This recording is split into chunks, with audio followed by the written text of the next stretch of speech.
All right, welcome aboard, everyone. We're at the top of the hour. Welcome to the latest in the Sharpen series of webinars. We are talking today with Lori Bocklund, the founder and president of Strategic Contact. Lori, welcome. Thank you. Hello, Murph. So I'll tell you what, before we get started, how about you want to give just a couple of quick words on Strategic Contact's scope and expertise, things like that? Sure. Hi, everyone. I am the founder and president of Strategic Contact, which is an independent consulting firm. And we work with a wide range of clients in terms of sizes and verticals and do projects such as assessment and roadmap. We do technology requirements and selection. We help people implement changes, whether they're technology or process changes, organizational changes. And I've been in the industry an embarrassingly long number of years, something like 32, I think it is. I'm losing track. Great. Well, I mean, we're really excited to have you with us today. We're talking about the topic of Omnichannel, and I'm really excited about it, which feels a little strange. I know, kind of looking at some of the names on our attendees list too, like this is a well-known, long-standing topic around Omnichannel. And so today we're approaching it from the standpoint of we're going to rethink it or just straight up unthink it. So, I mean, let's just dive right in. So if we're starting with the fundamental questions about Omnichannel, we want to kind of get to a different place. Like, should we even be thinking about channels, and like, what is a channel anyways? Yeah, I love that unthink, rethink mindset around this, because this is a word that's confusing depending on who you're talking to. I always use the analogy of a kiwi. You know, a kiwi can be a fruit, a bird, or a person from New Zealand. And I think channels like that, depending on who you're talking to and how they perceive it, and what they include in that bucket. And so I think it's something that's just ripe for confusion. And the bottom line is that what we really have to think about, or unthink, rethink in this, is to think about what's the customer expectations and perspective on this.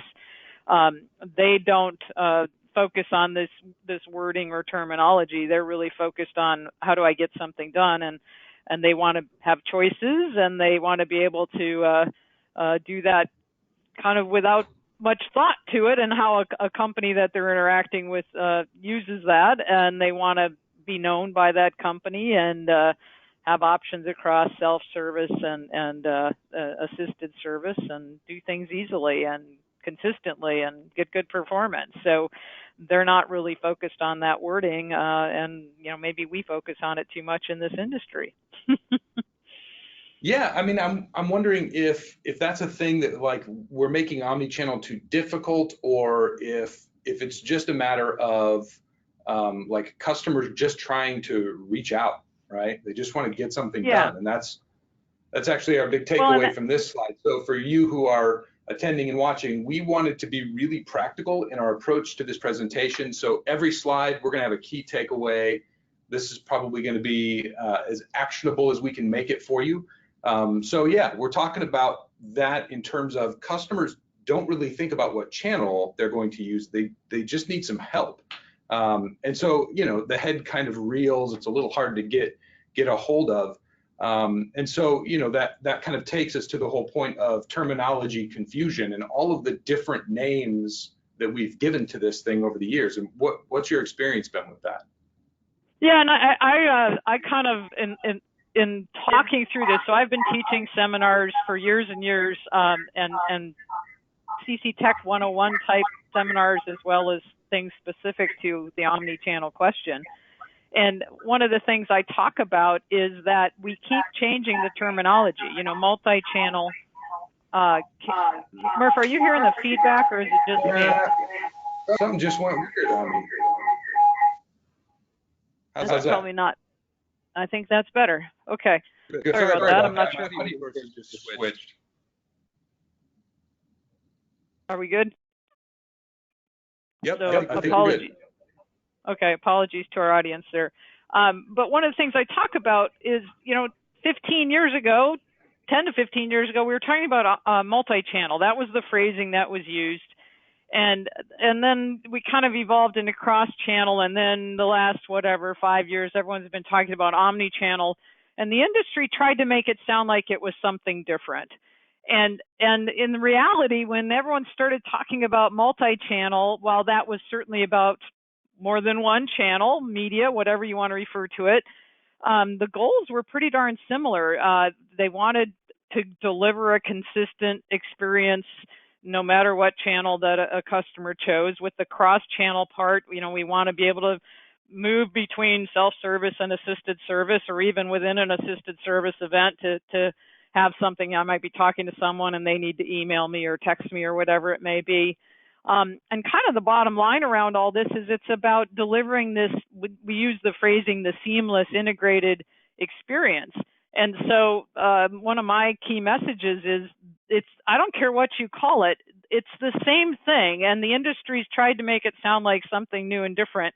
But in reality, we've been trying to address this problem for quite some time. And I actually just wrote an article in Contact Center Pipeline, and I started out with the phrase we all learned as kids: if at first you don't succeed, try again. And I think that's where we are in this industry with omnichannel is really to the point. It's like, okay, I don't care what we call it, let's get it right, because this is what customers expect and what companies need to deliver. Well, and like full disclosure, I've been, in the vendor space for contact centers for pushing 20 years now, and you're always looking for some sort of reductive term to call a thing so that you can sell your software. And right. While that may be a sales tactic, the hard thing is it has caused a lot of confusion because the technology behind that term hasn't really lived up to the hype. And so it causes a lot more problems than it solves sometimes. So that, kind of clearly renaming the problem alone hasn't really been a solution. So let's get down to it. Like, why is omnichannel still a problem? Yeah, and it's generous of you on the vendor side to say, the technology hasn't lived up to it, but there's also real challenges on the business side, the buyer side, right? And so maybe the technology hasn't been as good at achieving that seamless, I'm putting up the air quotes, the seamless integrated experience. But we also have to face the challenges that make it so hard to deliver, right? So there's organizational silos, different people owning different channels. It can be the contact center, IT, a digital channels group, marketing, there's a bunch of different people that could be part of that. There's the end-to-end processes, right? Whether it's a contact center handling it or a mobile app or whatever, those don't exist in isolation. Things do cross channels, and they go to back office groups to complete things, and there's handoffs. So kind of those upstream, downstream elements really play an important role. The technology is not just about the thing that routes all these different channels or reports on it, right? There's important enablers with knowledge management and analytics and customer relationship management systems. And so when we talk about seamless and integrated, we're not just saying, oh, how do I tie together my chat channel with my voice channel? It's those other things as well. And then, the last piece there, the governance, is to me a really critical part, because all those silos of owners need to get together and work together. And what happens in a lot of organizations is that comes together at a very high level. That may even be at the CEO level. In a perfect world, they have a chief customer officer or something where, all the channel owners are under that person. But these are all real challenges. So as we're tackling the how do I do this from a technology perspective, we also have to look hard at the kind of the inner workings of the organization and the things that go on. And these don't go away no matter what we call it. And we always talk about in your little takeaway there with the ecosystem, right? So to really get omnichannel right, we've got to look across an ecosystem of people and technologies that are involved in doing all these things the right way. Yeah, and apart from that, you're juggling like customer experience, agent experience, you're managing all of the systems. There's a lot of things to think about in terms of those silos, those processes. Then you layer on top the governance, like you mentioned.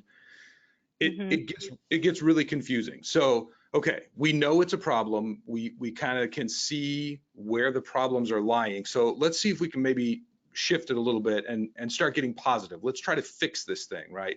So Right, right. how do we meet those reasonable customer expectations? Or I guess the way I like to think when I'm in the role of the customer, how can we make it so that customer service machines just kind of match the way I live my life every day anyways? Yeah, and I think there's a lot of excitement around customer journeys and customer experience. Again, kind of big phrases in our industry, and Hmm. no one would argue against putting a lot of emphasis on that, right? So we can use that as a tool to help us think about omnichannel specifically and say, what is that vision? So that, as you put it, you can, live your life the way you want to when it comes to customer interactions and getting something done, if we want to simplify it that way. So creating that vision and a strategy that goes across the organization. So again, I think that's one of the really hard parts about this, right? That ecosystem, the sponsorship at a high level to get people to come together and work on it. And we do surveys. We know that that's a hard thing to get people to do. It's they kind of feel like it may be boiling the ocean at times, or they Hmm. focus on their little more tactical things, which is I think why we've ended up in 15 years of trying to get omni-channel or whatever we want to call it right, because they just go work on it in piece parts instead of going, I've got to look across the organization and the full customer experience and all the owners of these channels in order to get it right. And one of the things we like to talk about is Phoenix type exercises. The what would you do if you were starting over? Most people wouldn't go out and buy a bunch of point solutions and say, let's try and have our agents be the integration point Right. for doing all this, right? That we want to say, what would you do if you could just really get it right? Create that vision, and then start to layer in the realities of how the technology can help you make that happen and bring that to reality. And so that might be a progression over time for those that already have pieces of the puzzle in place. And as I was mentioning earlier, with all the different enabling technologies, again, this isn't just the routing and reporting engines for the various media that you handle. It's the knowledge management tools that agents are going to use to answer questions on those different channels. And it's the CRM that's going to track all those different outcomes. And it's the analytics that are going to look at what happened across all these channels and what can we learn from it and how are we going to improve that and optimize it. Right. So all of those things kind of coming together as part of that exercise to get it to work together in an integrated fashion. And do that with the customer in mind, obviously, but also the agent. The agent has to be a big part of this because, like I said, historically, I think they end up being the integration point, or they end up in channel silos, which is not good for the company or the customers, much less the agents. Yeah, and we're finding too that agents tend to bear a lot of the stress of that Mm-hmm. dynamic you mentioned of them being the point of integration, and that makes it Right, hard for them to provide a good experience when they themselves are trying to relieve their own pain to just get their job done. But I right, right. agree in terms of the Phoenix approach, and let's start from scratch, right? The world has Mm-hmm. changed significantly, and what would we do if we were creating a fresh customer experience starting today in 2019, regardless of technology, regardless of legacy tools, regardless of what we're doing today, and what would that look like? And that doesn't really sound quite as intimidating to pick up on. So let's Yeah. talk a little bit more about that agent perspective. So a lot of people have Mm-hmm. focused on whether they should have agents like split into handling certain contact types, or if they should all be doing like blended agents, or in your experience, is there a best way to use agents? Yeah, and I say the little tagline we have here, and that's the joke about consultants, right? The answer is always it depends, but realistically, it depends on a lot of things. It depends on your volumes. It depends on the staff you have in place. I like to think of it like skills of any other sort, language skills or product skills or something, right? There are Hmm. some agents that really just want to focus on particular channels and are really good at it. There are other agents that just love the concept of being able to do calls and then do chats and then do emails or have different types of channels that they're handling. So my joke about it depends is not so much joking. I think we should view it as a spectrum And especially in this world where you were talking about kind of it's hard for the agents, we want to make them succeed. We want to make them thrive. There's all the buzz about empowerment and engagement. And part of that is looking at how do we help a modern day agent, right? We were talking about a modern day customer, what they want, but a modern day agent who lives their life dealing with all kinds of channels all day long, right? They're texting their family and friends, and they're emailing all kinds of people, and they're talking on the phone occasionally, right? So how do we tap those resources and give people opportunities, but also at the same time, if they've got super strengths, be able to leverage that as well. And if you have a quote unquote seamless integrated system that's doing that for the customer and the company, you're also going to do it for the agent and make that a better environment for them to succeed and not fight with the technology or get frustrated with the technology, but view the technology as a tool that's really helping them to succeed, that it truly is an enabler.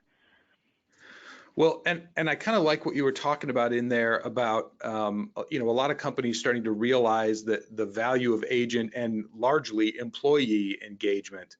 And it kind of makes me wonder, we hadn't actually talked about this, we're a little off script here, but I wonder if the whole idea of so many of us in the vendor community picking up on agent empowerment without actually backing it up with the practicality of how to empower agents, if we're not just creating the next generation of the omni-channel stress, right? When we lead with a buzzword or a sales tactic and we don't actually back it up with a product that can do that thing, does that create more stress for businesses than it solves? Yeah, well, and it's back to why I was emphasizing it's not just about the routing and reporting engine, right? That's an important part of how you look at this, but it's also about the knowledge management. It's about the CRM. The agent desktop has historically been a pretty ugly place. Right. And when like I mentioned, teaching the seminars and that, we laugh about it, and people, I'll ask how many applications do you have on your desktop? There's plenty of ways you can bring out that pain that people find ways to deal with. Contact center people are heroic people. They find a way to make it work, and they solve problems, and they really do a good job of dealing with that. But they shouldn't have to fight technology all day. And so that's part of my let's get it right this time. Yeah. Yep. Let's get it right this time and truly get to a place where that desktop is a better place to spend your day working, right? That's not too much to ask. And a lot of other parts of the business do have that.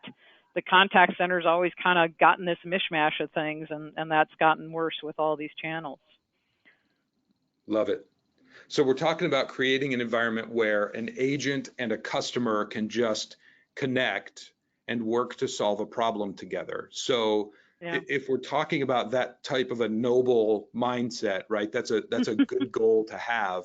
How can technology serve that connection point? How can we get it to a point where we're just making it easier for agents and customers to communicate? Right. And I think that part of the challenge of this, let's call it a 15-year history of multi-channel, cross-channel, omni-channel, part of the challenge has been, there've been different ways to do this, and lots of vendors have been out there pitching them, and that's led to a lot of different approaches that often are, quite frankly, those not just siloed by organizational things that I mentioned, but they're siloed by the tools, right? People have gone and got cloud solutions that are just point solutions to handle chat or text SMS, for example.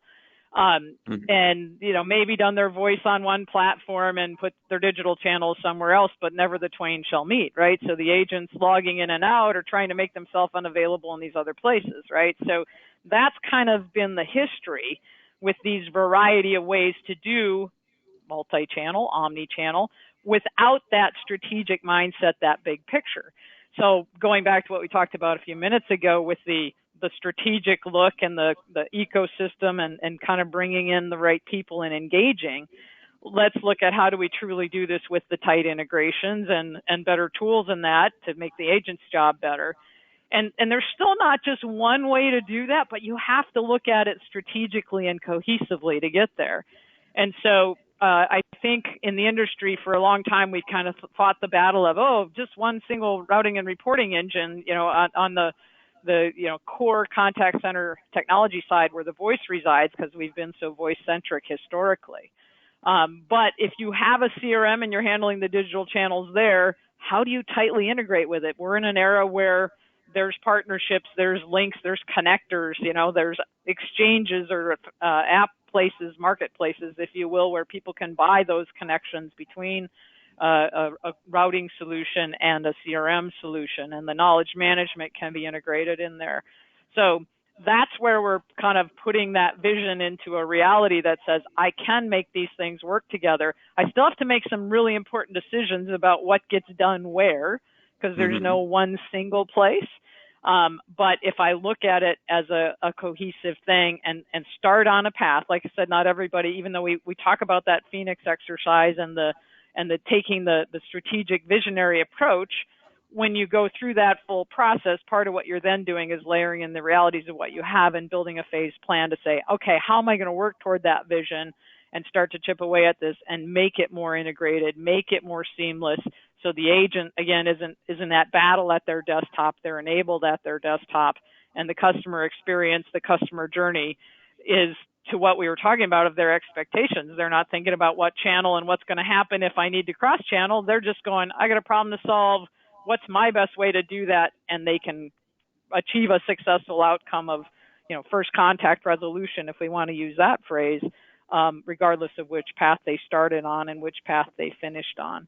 So better user interface at the desktop, better administration and reporting of it through this integration, and really getting away from these point solutions that are bad for everybody. They're bad for the agents, they're bad for customers, they're bad for the company because they create this inefficient, tough to manage environment that nobody wants to deal with. Well, and it sounds like so as we hit our takeaway on that one, we're creating that, again, environment where an agent is just able to help a customer, and the technology, I would say, ideally would fade away. I like to use the analogy of good technology should be like a lens where it's invisible as unto itself, but it brings everything else into sharper focus. If you see what I did there with the sharp thing, but like that's how I like to think of it. The technology, if it's working well, should not itself be a main factor, right? It should just enable clarity between the agent and the customer. And so sounds like, consolidating those tools, consolidating information so that they can have that environment. It just seems to make some sense. Right. And we're achieving that on the consumer side, right? I mean, most of us view our phones as more or less an extension of our beings, right? And have a passion about them and how they help us do things. And so imagine we could get that on the agent side, that they, when I go in and do an assessment, instead of a focus group where everybody tells me how hard it is to deal with their desktop, that they all went, yeah, we have this fantastic desktop that makes it, easy for us to help customers solve problems. That's what I want to hear. And we're not there yet, but I think we're moving in that direction for a lot of people with taking this new mindset about how to do these things and make the agent world better. Yeah, and it's risky. So, yeah, it is. It is indeed. So Murph, I want to ask you a question, and you put in your little humor about Sharp in there, but your company has a little bit of a different focus in the industry with this agent first mindset that you talk about. And that really ties into our rethink or unthink theme here. So can you talk a little bit more about why you think Sharpen's kind of helping create this different focus and different way to do things? Yeah. Well, I happen to have a slide right here that might help illustrate things a little bit. And so, this, if you're coming because you've never heard of Sharpen before and you're wondering what Sharpen's all about, this is all of the product look that you're going to get today. We're really not here to sell product. We're really here to talk about fixing omnichannel. But Sharpen approaches things from a really different standpoint, and a big part of that is the way we handle omnichannel. But so, if just to kind of illustrate, if customer experience is the big rock that you're trying to move, then we consider the agent experience to be the lever that you're going to pull on to move that boulder. And so Sharpen acts as the fulcrum point there. And then when you pull that and leverage Sharpen, then the CX boulder is just naturally going to move, right? And I think a lot of businesses today have their shoulder pressed against that giant rock, thinking that that's the way to move it. And the pain that's created there is that so many businesses have taken that burden of integration, they've taken the burden of trying to create a channel mix on their own shoulders. And Sharpen says, that's not your problem, that's our problem, right? As a technology vendor, my job is to create better tech so that you can just use it and pull that lever, focusing on your agent experience and making them better with training, with coaching, with analytics tools, et cetera, et cetera, et cetera, on down the feature list. And you know, that is how we approach things from the Sharpen standpoint. And you know, it's more than just a theory, right? Like that's actually happening in contact centers today. Excellent. So I think the next thing we want to move to is a little bit about the challenges and priorities survey that I mentioned that gives us some additional input that ties into all the things we're talking about here. So I think that Sharpen will be sending out some info to everybody that has attended the webinar, and it'll include a link to this survey if you want to go dive in deeper to that. But one of the things, we've done this for 4 years straight, and agent attrition has always been the number one. This year, poor desktop tools showed up as the number one challenge. And so obviously attrition is still a problem, but we see that people are recognizing this desktop issue that I mentioned. And the things we're talking about here are all intertwined with those challenges, and how do we solve them? Interestingly, on the priority side, the top two that we heard about were employee engagement and agent empowerment showed up as a high thing as well. And so I think that we need to think about these things and how they tie into the omni-channel world, because the desktop tools, as I mentioned, are part of the problem, and omni-channel kind of compounds that if they've got different tools for each channel, for example. So we have a chance to address that challenge with better tools and a more strategic approach to this. Hopefully, as we're talking about, it can help with the agent attrition. I always talk about the O factor, I call it the overwhelm factor, when clients of ours talk about the difficulty in hiring someone. And I've even had clients who don't want agents to see what happens in handling contacts because they're afraid it'll scare them off. The bad news of that hiring approach is they get scared off in training, or if they make it through training, they get scared off when they get into the desk and are totally overwhelmed with this difficult environment they're in, right? And so, especially in an era where we have very low unemployment rates, people will move for a 25 cents an hour, but they'll also move for a less stressful, easier to do job. And if we're overwhelming them with the tools and everything at the desktop, that's a problem. And, you know, if we can empower and engage them, partly including using them in the right skills way with the channels and everything, I think we'll have a better environment, a better outcome overall. So if you're interested, folks, go dive into that survey results a little bit more, and you might find some interesting things that help you think about changes in your own center. Yeah, and you mentioned we are going to be sending that out as well. So everyone who's registered for this webinar is going to get an email, and there's going to be another one of your articles that's very pertinent. We'll mention that in a minute, but we'll also send a link directly to that, the 2019 challenges and priorities report. So very low effort there.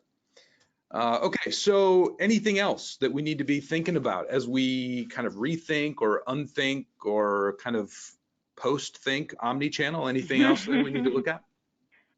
I'd just say let's view this as a challenge to all of us to move beyond the buzzwords, right? And you were just mentioning the article going out, the survey, thinking about planning your own strategic effort, you know, do a Phoenix exercise, even if it's an informal one. So I like a call to action when we do webinars or any kind of seminar activity.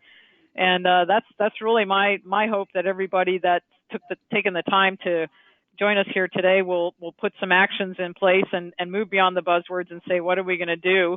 Thinking about it in both directions, for your customer contacting the center contacting them or providing them information. You know, look at that customer perspective and the agent perspective, and think about how the tools can really help empower agents to succeed, and customers to succeed as well, because it's them trying to solve a problem. Love it. Well, and here's a little resource we're going to send. So this would be some great food for thought to kind of digest this about omnichannel. Lori, this is that article that I had Mm-hmm. mentioned earlier, to kind of try omnichannel again. And it highlights the idea of maybe taking a step back, take a deep breath, look at your customer service experience with fresh eyes, and then, you know, build a path to get there. With technology is just an enabler of that. So we're going to send along this recent omnichannel article. We're going to send along a link to this webinar's recording. So those of you who didn't make it live but are listening sometime in the future, welcome, hello from the past. And then again, a link to the 2019 challenges and priorities report. And as I look, we're down at the bottom of the hour. We've gone over by about 35 seconds. So I want to say thank you to you, Lori. This has been a great conversation. I've been looking forward to Thank this you. for weeks. So it lived up to the hype that I had generated for myself. Thank you very much. Thank you. Enjoyed the discussion. Thank you to everybody who took the time to join us today. We hope you found it interesting and instructive. My name is Murph Krajewski for Lori Bocklund and Strategic Contact and Sharpen Technologies. We're going to sign off. Have a great afternoon. Thank you.